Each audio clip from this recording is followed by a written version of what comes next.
How many of us had a good week this week? I mean a week that's beyond imagination. I've had 6 days of no pain anywhere in my body. Now, I had chronic back pain for the last years.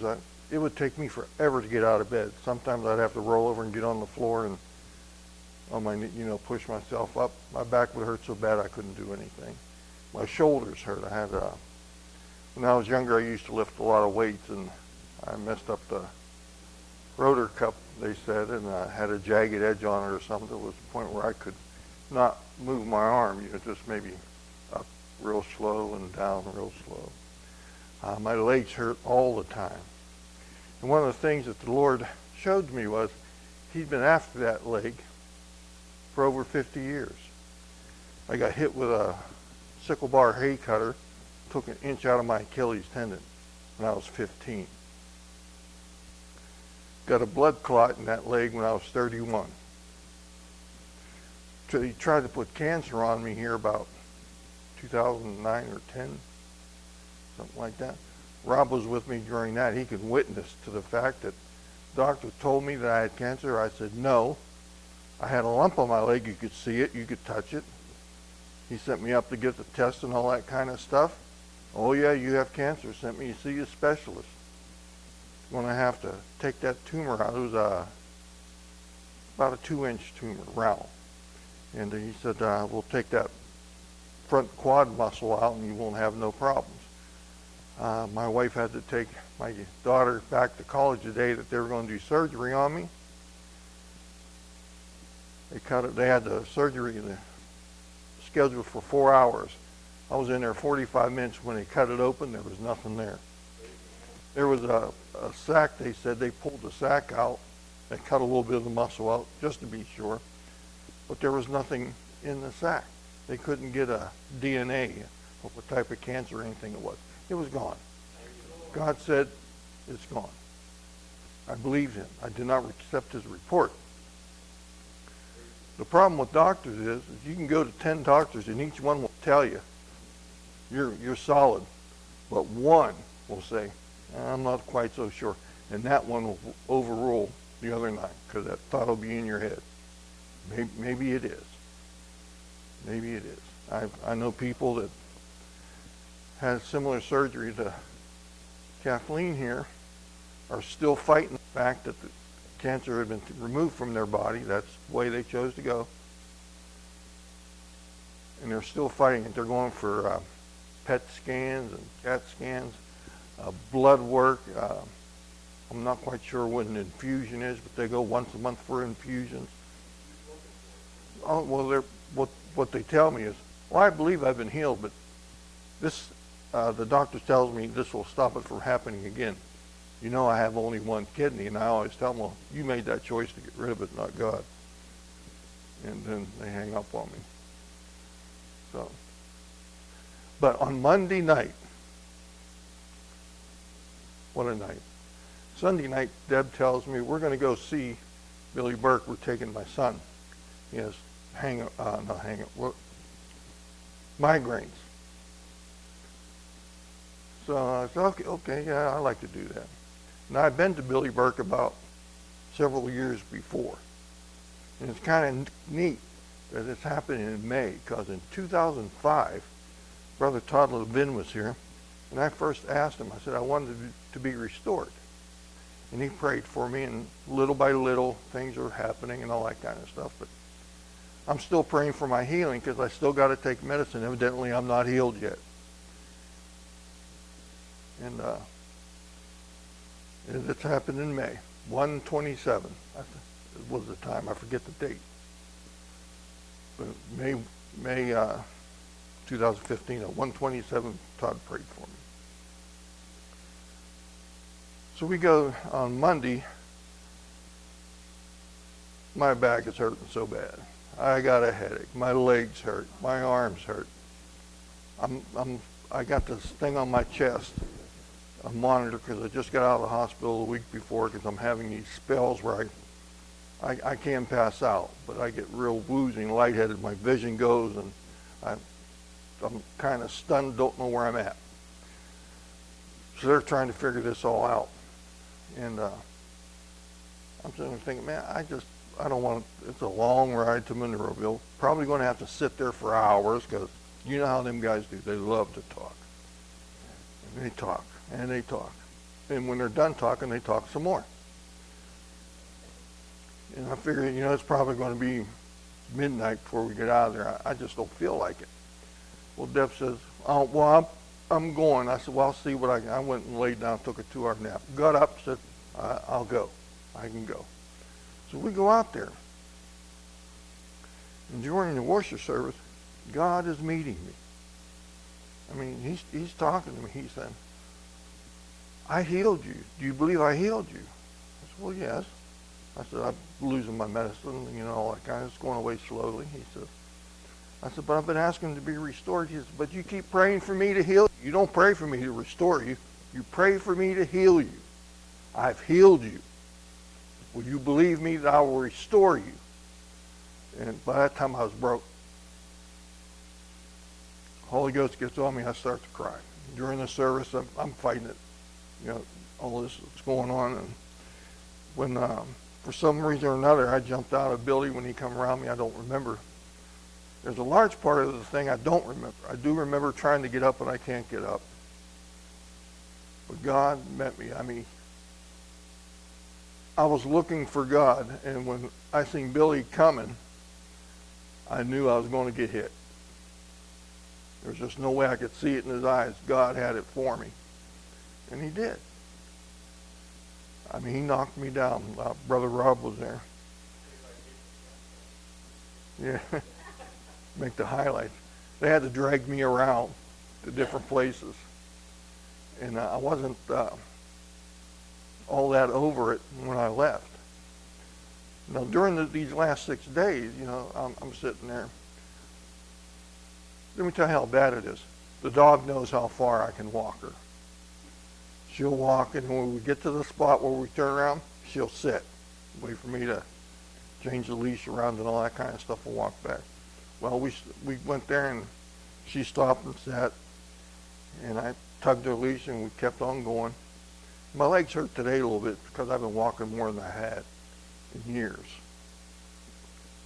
Getting, pushing it a little bit. I used to take 5 shots of insulin a day. I've taken 3 since Monday. Took a lot of pills.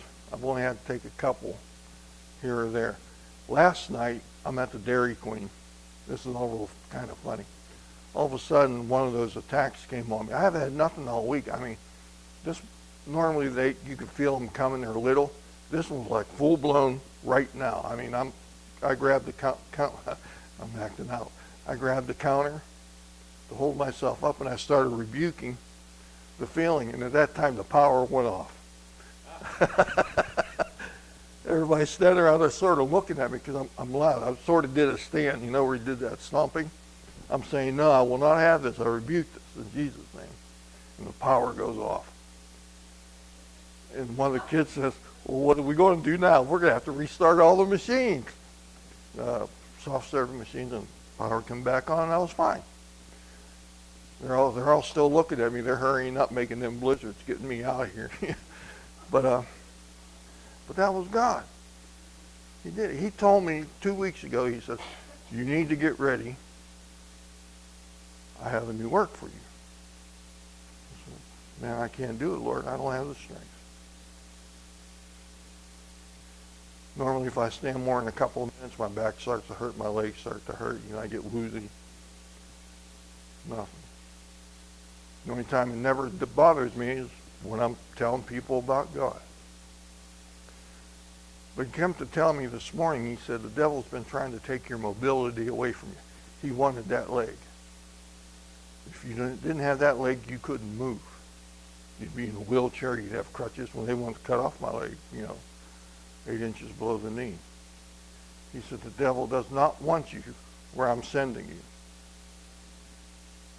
I said, okay. I believe, Lord. I thank you for my restoration. I have all that you've given me. And the reason why I can do that is Psalms 91. I'm big in the Old Testament. That's when I first started being a Christian. That's all I could get was the Old Testament. So I did it a lot. I like to read the part of Psalms 91 that jumps right out at you.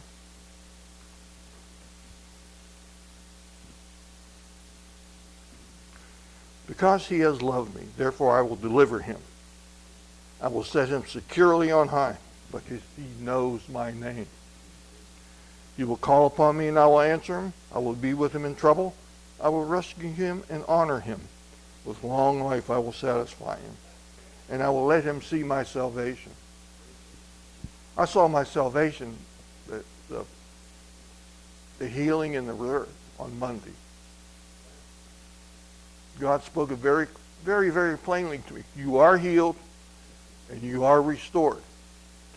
Now, it's going to take time a little bit to get all the strength back and agility back, but I am restored. I'm not looking that I'm not restored right now because I don't have it. You know, the strength and all that kind of stuff. There's been many years the doctors refused. You know, they didn't want me to do anything. Just go to the bathroom, walk, go to bed. Don't lift anything. Don't push anything.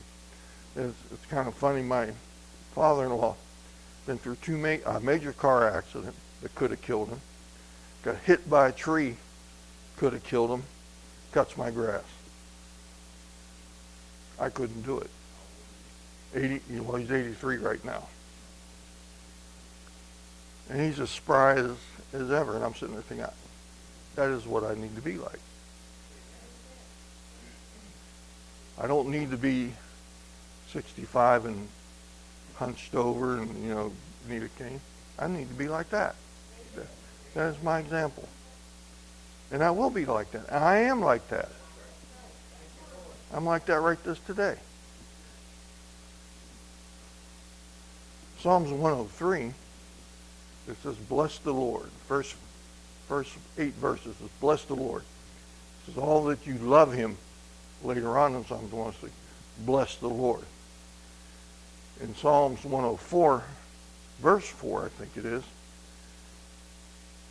for those who love him, for those who serve him and bless him, the wind will be the messenger, and the flame will be, let me look that up, I'm getting it backwards.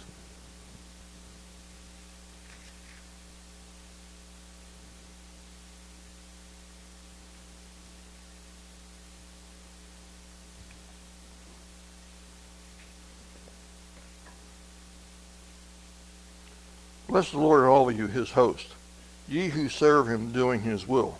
Bless the Lord, all of you, works of his and places of his dominion, and bless the Lord, O my soul. Now,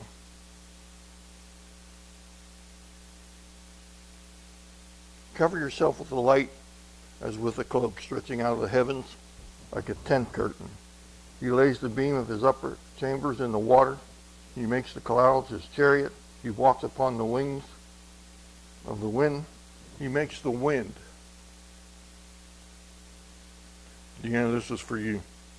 He makes the wind his messengers, and flaming fire his ministers.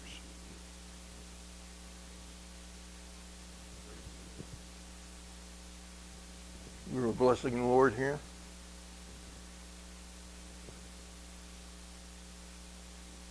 Which is right, we've done what his word has told us to do. The wind is being spoken. I'm telling you all about his greatness of God. I mean, it's great. Unless you've lived with pain every day, you don't know what it's like. It's unusual. I tell Deb every day, I have no pain. To me, that is the biggest miracle that's ever been in my life. I have no pain. I don't feel like I have pain. I don't want no pain. I don't have to have pain. I don't have it. It is not mine. I give it to somebody who wants it. And there's a lot of people who want it.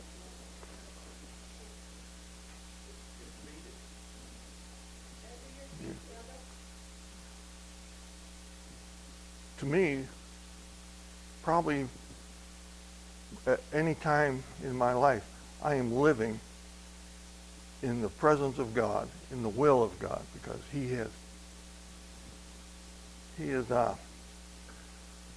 what's the word? Huh? Well, he's real, but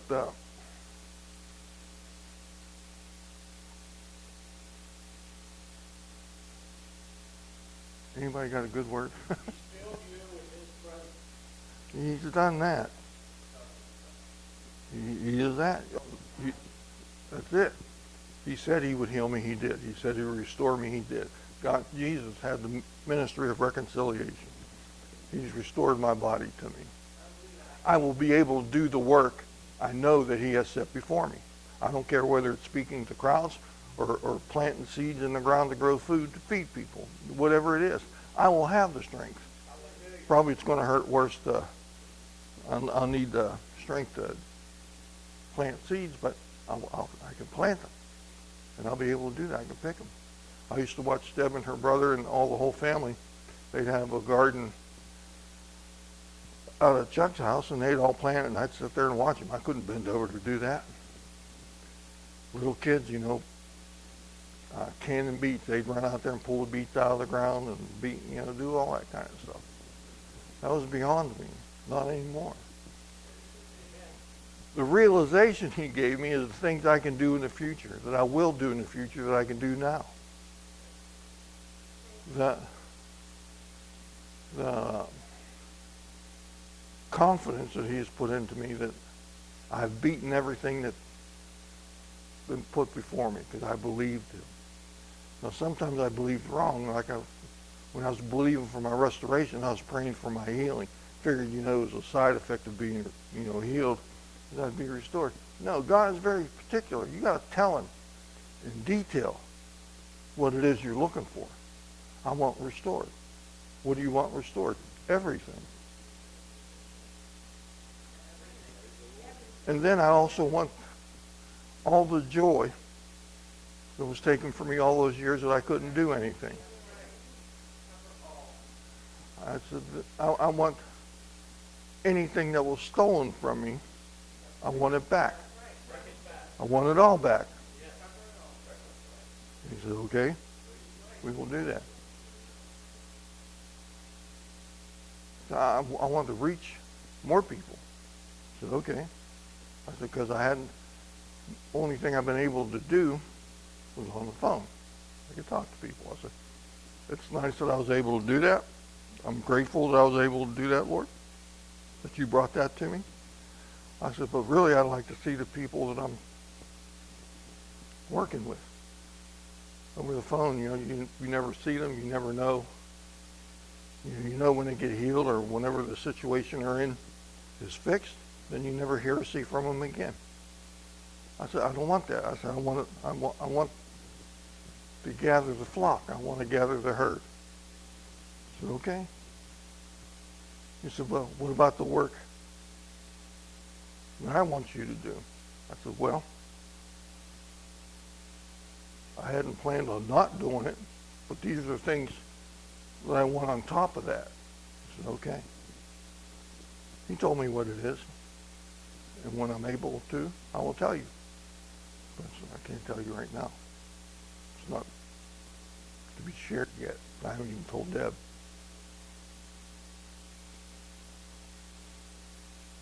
But God,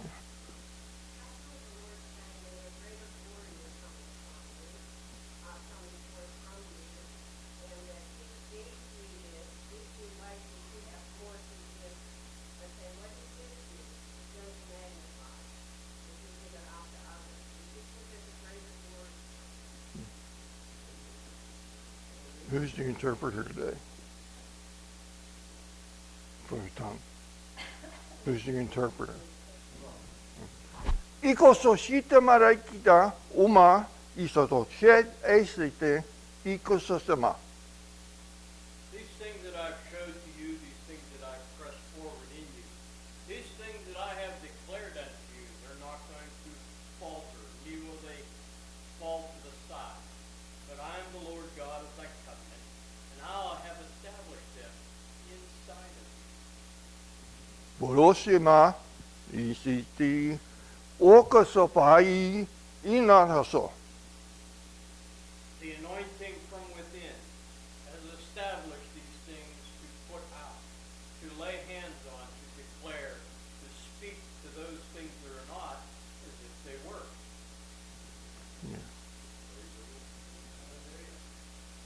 When I went down Monday night, I was in a lot of pain. When I come up, the pain was gone, but I couldn't function. I know that. I couldn't function. My legs, my back, my bones felt like they turned to rubber. I had electricity in my body. I was sweating like a pig. I mean, I was hot for 2 days. I mean, I just, felt like I was generating heat. Even the dog got off the bed. She said, "You too hot."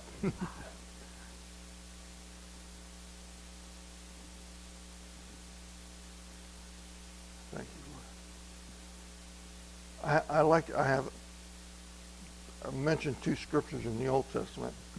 I have 2 scriptures in the New Testament that I like to use, but they're in the Living Word Bible and they're on Deb's phone. Would you do the John 14?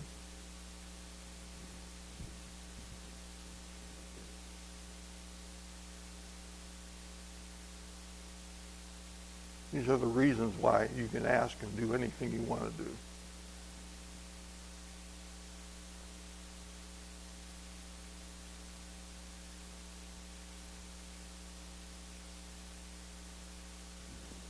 Take some time. Technology.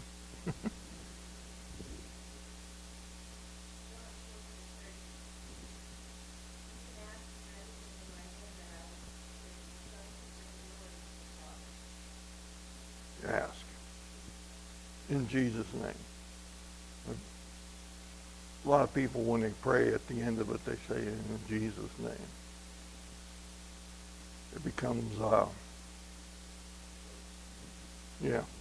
or formula, or I guess road is a formula, or an appendage. But I've changed the way I pray. I say, "Jesus," and list whatever it is. And now I thank you. And go on. I don't dwell on it. I made my request known. Now, will you do John 16?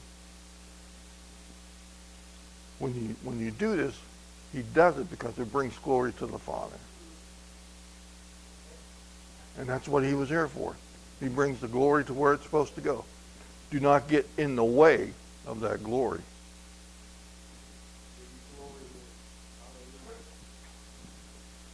Do not get in the way, it'll run you over. You got to John 16? Oh, I thought you were going. But anyhow, okay.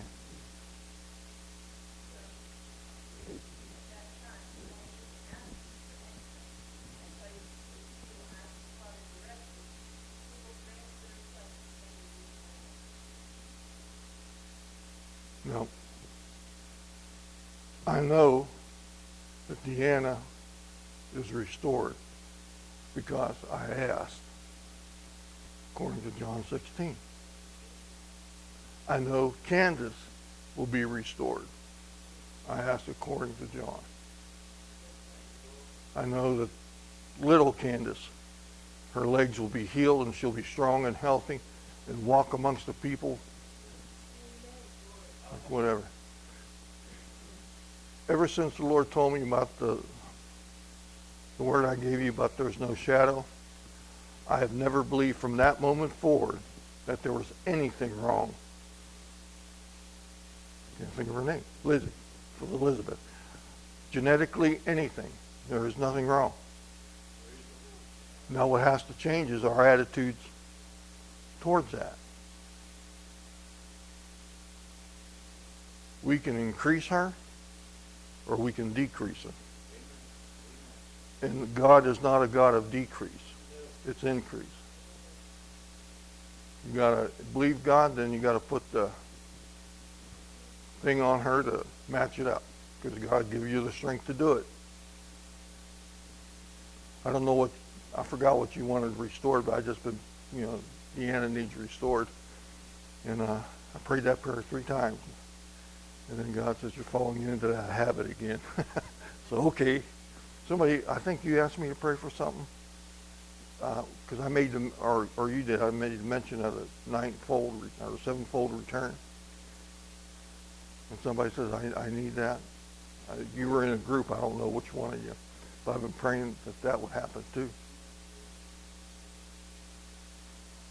I've been believing that Steve will be fully functional, that you're probably fully functional now, but the pain and the blah feeling will go away, for the lack of a better term.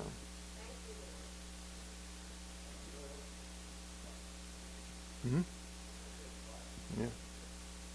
Fire, and the flame is his messenger. I'm releasing that into everything and everybody that I can get a hold of within the sound of my voice. I assume Dean and Allie are okay? They're off hunting. Yeah, that's what it's worth. The Lord gave me a word. I'll give it to you for them. Seen a very large, you're going to have to interpret. I've seen a very large door, a huge door, very thick. And I seen Dean push the door. Didn't even turn the handle. Just pushed the door and it opened up. And they walked through that door hand in hand. But on the other side of that door, I seen Allie standing in a light and Dean holding her coat. And then, I don't know what she's doing, but after a period of time, Dean puts the coat back on Allie and they walk out, get in their car and go away. And he opens the door for her at home, and she seems to be tired, exhausted. He makes her a tea. I assume it's tea. Makes her a sandwich, props her up in a chair and throws a lap throw over her legs. And she sits there for a while. And he goes and does some different things. I have no idea. Yeah.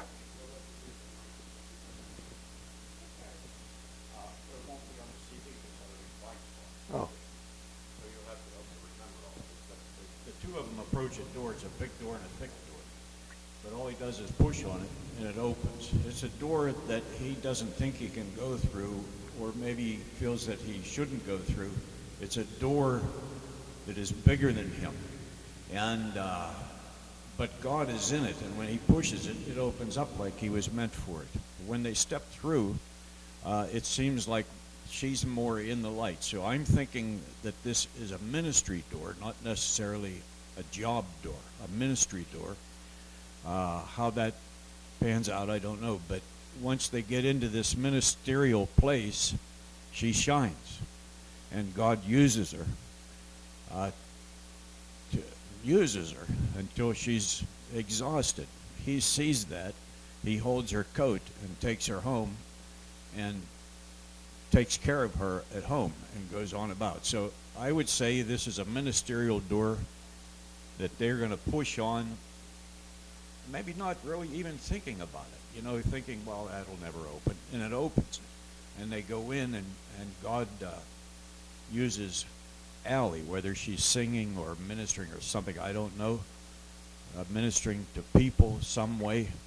But God uses her because the light is there. And she shines, and he recognizes that and responds accordingly, and treasures her like he's supposed to, like the gift of God that God has given him. And that's what I see the interpretation. Make sure they get the CD. I know a few weeks ago God told me that they were going to have great joy. That they were coming into a season of great joy. Now I don't mean that Ellie's going to be pregnant or anything like that. If that's it, but personally they're going to experience great joy. I don't know what that is. I don't know what would be great joy to them, but they'll shine with it. It'll be on them like, a duck on a June bug.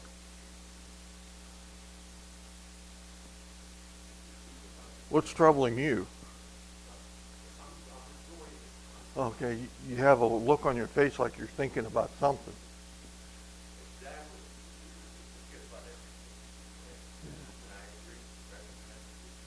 Good.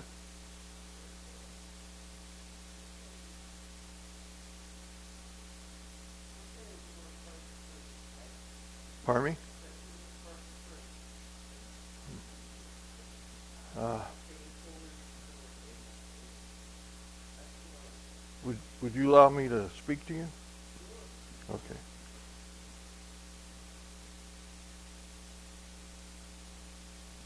Lord says you've been a shield bearer for a long time.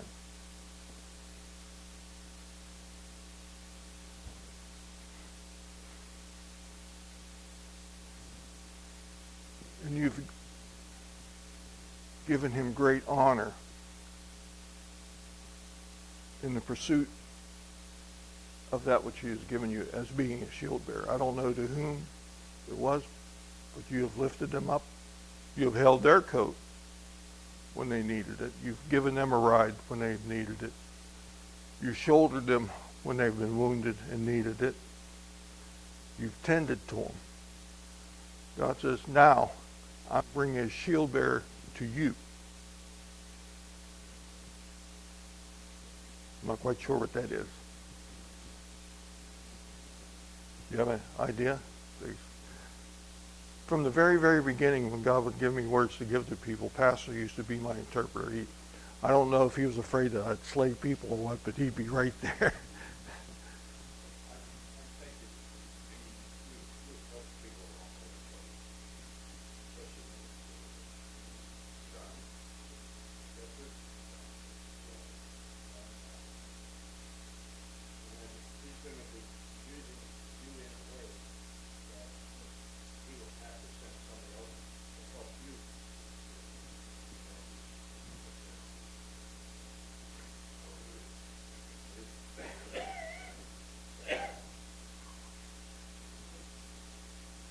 I did not intend to start out as a prophetic meeting, but I'm willing to go with it.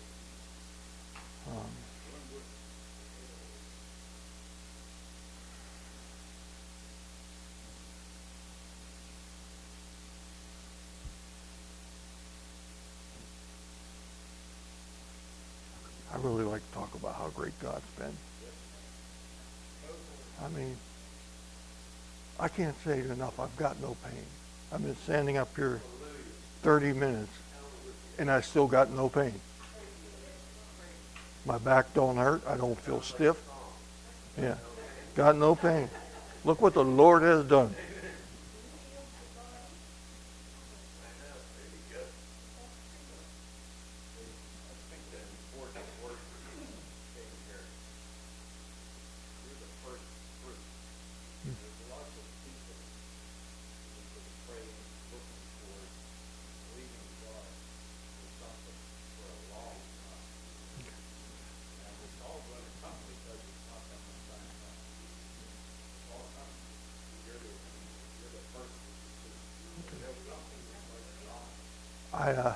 I got about 10 minutes left. Pastor said I could take up to 2 hours, but I figured I'd have to order pizza, and I didn't know if everybody. So, if I could ask you to come up here, because I like to give whatever I got to give, whatever God's got me to give. I want everybody to come up. I'm not making it if you have a need. I'm saying come up.